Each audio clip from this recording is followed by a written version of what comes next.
Hey everyone, and welcome back to my channel. So today I'm actually going to talk about my BTS concert experience, because if you didn't know, I went to the BTS concert for the Love Yourself tour in Amsterdam last year. So in this video I just want to talk about how I got my ticket, how my day went, and my overall experience. So let's get into that. This also won't be like an extremely edited video. My laptop isn't not working correctly how I want it, so I need to edit on my phone, and that's a pain in the ass. This is the second time I'm filming this video right now, because the first time all my footage got deleted, so I had to do it again. But just let's get into this. So, how I got my ticket, well, a little bit different than normally. So, I was trying to get the tickets from Ticket Swap, but of course I did not get it. I mean, my Wi-Fi here it sucks, not gonna lie. So the chances of me getting the tickets were already extremely low. Sprinkle a little bit of Jimin's birthday on top of that, and you will guarantee to not get your tickets. So I was already giving up on trying to get myself tickets. It was a pain in the ass. So on a Saturday when I went to my work, I was wearing my BTS hoodie because I just got that in the mail, so I was wearing it because I wanted to show it off. So I got there and literally one of my colleagues sprung up. I was like, oh my god, are you a fan of BTS? I was like, yeah. And then you have to, of course, who should buy it? Who should buy his record? What's your favorite song? That kind of stuff. And then she was like, are you going to go to the concert? I was like, no, I didn't get the tickets. She was, well, my friend has a second ticket, so if you want it, I can text him and you can buy it off him. So I ended up buying my ticket of her friend. So I paid 200 euros for my general admission ticket. That's 20 euros more than you would normally pay, but on top of the 180 you had to pay, there was 10 euros fee. So I ended up paying just 10 euros extra, and I was totally fine with that. I was just going to go to fucking BTS. You can sense my excitement for that. So my whole overall day, my day started the day before that. I had a television program I was attending that night before the concert. So I packed all my stuff up that day, went to school because I still had class. My parents were going to bring my overnight back to my school and take my school stuff with them. I took the train to Hilversum. I met my friend in Zwolle. We were going together to this program and we were staying together in a hotel. So I was at Hilversum, what is extremely handy, especially if you live where I live. I live up north, and if I were going to just take the train on the day of the concert itself, if I was going to take the first train leaving from here, I wouldn't be at the concert venue until 10-11. And that's way too late for GA, not gonna lie. So I was happy that I was in Hilversum. So I had the TV program. I was at the hotel back at 1 AM, and my planning was to go to take a shower, go to bed, wake up at 6, do my makeup, take the train around 7, be at the concert hall at 8. Did not go as planned. I couldn't sleep that night, so I woke up around 3 and I checked Twitter, and I already saw there were already around 2,000 people for GA. So I was like, screw this all. I had 2 hours of sleep. I just washed my hair, did my makeup, asked my friend who was also awake because I couldn't sleep, and because I couldn't sleep, she couldn't sleep. So she checked the train options for me, and the first train leaving was at 5 in the morning. So I decided okay, I'm just gonna shower, do my makeup, pack everything up, and she was making my breakfast on the go. So I packed everything up. She was going to take my overnight bag with her, and I was just taking my little bag with concert tickets, ID, OV, army bomb, and some food. So she was extremely sweet to do all of that for me, and I took the train at 5 from Hilversum, so it was around 6 when I got to the Amsterdam Belmer. I met 2 Spanish girls on the way. I took them with me because they were totally lost, what I can totally understand. So we got at Belmer around 6, and it was chaos. So there were already policemen with horses, with cars, security. It was extremely chaos. I talked to a few girls who were up front at the bridge, so if you did not know, if you didn't went to the concert, if you're not Dutch, you're not allowed to be queuing at the concert venue until 12 p.m, 12 o'clock. But of course everyone will be there early, so they were underneath the bridge and a little bit away from the concert venue. But of course not all the foreigners understood these kind of rules. If you didn't know, only 20% of the whole Amsterdam concert were Dutch. All the other 80% were Korean, Japanese, Chinese, Taiwanese, German, French, Belgium, Italian, Spanish, literally from all across the globe. So of course they did not understand that. So they were just running and sprinting and trying to get to the venue as quick as possible. They were running over people. There were literally girls getting taken away with the ambulance. Yes. And they were just screaming at the Dutchies. Were like, you're not allowed to do this. So it was literally chaos. And this was definitely on the concert venue themselves. They definitely did not give out all the information you needed to know. There were also a lot of girls with backpacks, who I get into later in this video. But of course they did not communicate that correctly. But also on the 2,000 screaming fangirls they only had 2 security guys to get everything rolling. So you understand what was the problem there, I hope. But in the end they decided to just move us to the concert venue because they just knew this was not going to end well. They definitely got more security as well, but we moved, and around 8 we were all settled in our definite spot. So I started at the Amsterdam Arena and I ended up at the bridge. So that's definitely a lot closer than I was. What's nice.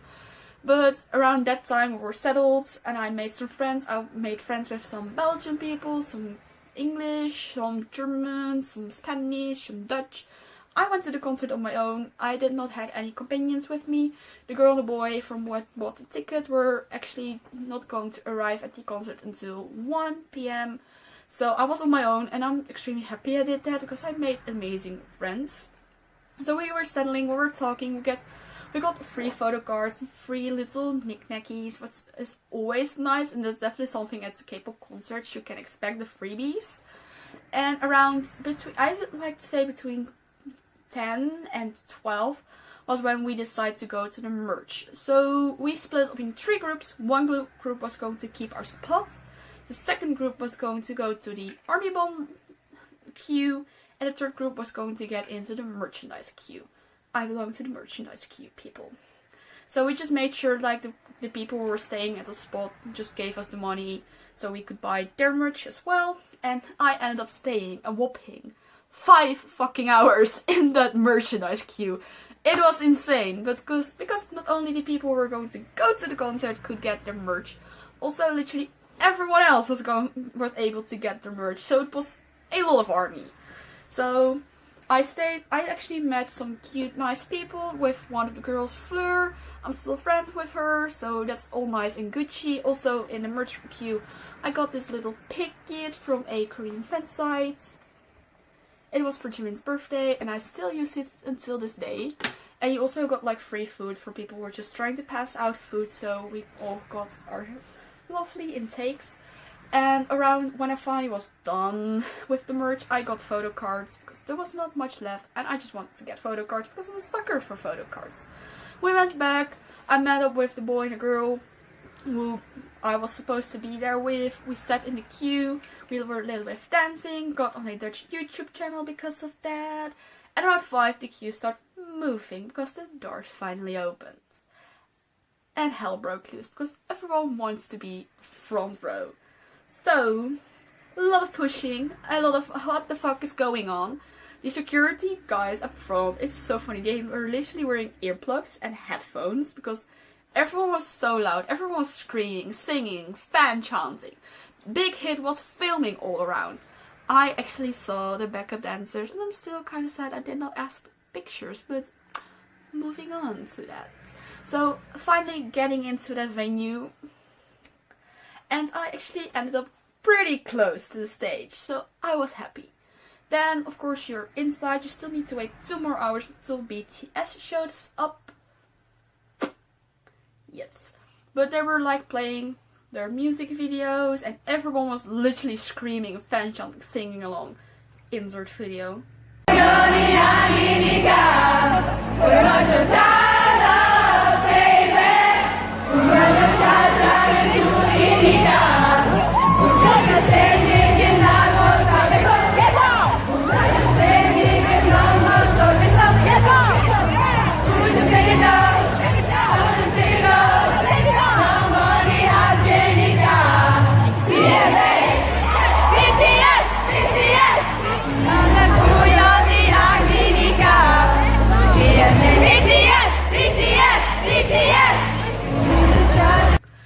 So after that, we just, of course, in that period of time, you need to wait. A lot of people were passing out because of the heat and the busyness and the squishing us together.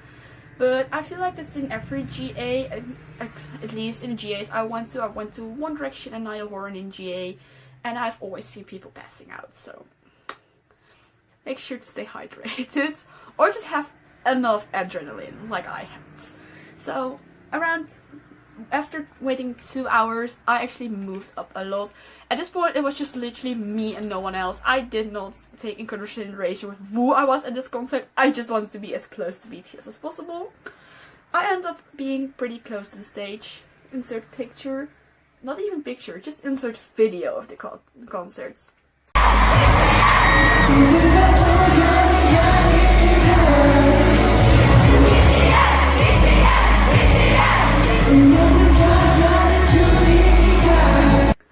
So, BTS finally shows up, everyone is screaming, everyone is so fucking hyped. Literally, I didn't see anything of Idol because there were all army bombs up in the air. Photos, videos, phones, people, so I did not see much of Idol, but I saw a lot of the other things.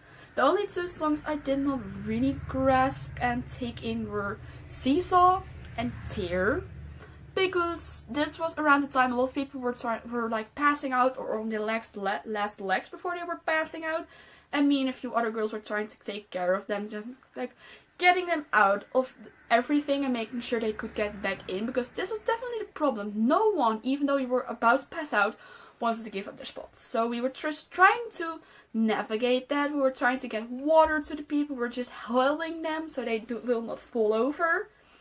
And at one point, when it was extremely quiet, I actually remember screaming for water because the girl in front of me was literally about to pass out. And Yoongi just looked our way. He looked at me and made sure that actually their staff were making sure that we got our water. And I'm still very, very thankful for that. Not gonna lie. Also, I ended up teaching a lot of girls the Euphoria fan chant. We just wanted to be cringy and wanted to know how to do it, and I was the only one around me who was like, I know how to do it. I know how to say 안녕하세요 저는 반탄소년다 하는 막내 Jungkook입니다. Yeah, we were those cringy people. Don't come for me. Please. But of course, every nice thing has to come to an end. I was pretty close to stage. Yoongi looked at me, Hoseok threw water at me. Jungkook, my bias was literally, his seat was so in front of me that I just was about to die. I cried my eyes out during Euphoria, Truth Untold, Magic Shop and Epiphany, because those songs will get to you when it's on live. So, of course, after that you have to get out. I ended up missing my train because I was up front. I wanted to get those little confetti things that I have a few on top of my closet and have it wrapped around the head of my bed because I'm that trash for BTS. If you haven't noticed already, hell yes. But so I was definitely one of the last few to leave GA and leave the venue. And besides BTS, there was also All Time Low playing. It's AFAS, and also the Netherlands versus Germany were doing their football match in the Amsterdam Arena, and everything was done at the same time. So we're massive amount of people trying to catch that train that I wanted to get. So I ended up not catching the train, so I called my dad just saying, hey, I missed my last train, but I'm taking the train to Zwolle. That's literally where I end. Can you please maybe pick me up? My dad ended up going to Zwolle and picked me up. very thankful. I also texted him when I was on the train for some food and something to drink, because the only solid normal food I had was my breakfast, which was literally cold noodles and chicken nuggets, and I was extremely thirsty. So he was definitely the true man he is for picking me up. But that was literally my overall day. So my experience itself, I definitely found it was worth it, even though the organization was definitely not at its best. I definitely believe Ziggo Dome and the whole organization underestimated BTS in every single way possible. From not enough security to not enough water. But I feel like you could expect that with the first big K-pop group coming to the Netherlands. You could expect that. You also could expect a lot of people because it was Jimin's birthday. So yes, there were just a lot of people, a lot of foreigners. But my overall experience was definitely amazing. I got to see my favorite boy band that I've loved for years and years and years. Not even years and years and years, for literally 1.5 years. I met amazing friends. I was so close to the stage. The only thing that was bothering me was definitely the massive amount of foreigners. Because BTS did like try to learn a few Dutch words to speak Dutch at the concert. Like Jungkook introduced himself as "Hallo, ik ben Jungkook." And Jimin of course said, "Het is mijn verjaardag, jullie zijn mijn cadeaus." And we as Dutchies were dying for that. But literally, I was surrounded with not Dutchies. And the only thing I was like, why are they not talking English? I don't understand them. This is so not fair. And I was like, bitch, you're coming to my country, to the fucking Netherlands. They are talking Dutch. They took their time to just learn those few sentences. Shut up. This is literally the Netherlands. We speak Dutch, so we appreciate that. Just keep your mouth shut, please. So that was literally the only thing that was annoying me a little tiny bit, that they were just not appreciating the fact that they were trying to learn a foreign language. But that was literally my whole overall experience. So I hope you guys liked it. Definitely give it a thumbs up if you did. And if you liked my whole rambly video, subscribe if you haven't already. Also, my social media will be linked down below, my Twitter and Instagram. So follow me on there, and just I hope you like these kind of content. Also leave a comment to tell me what kind of videos you want to see. And that was the end. Bye!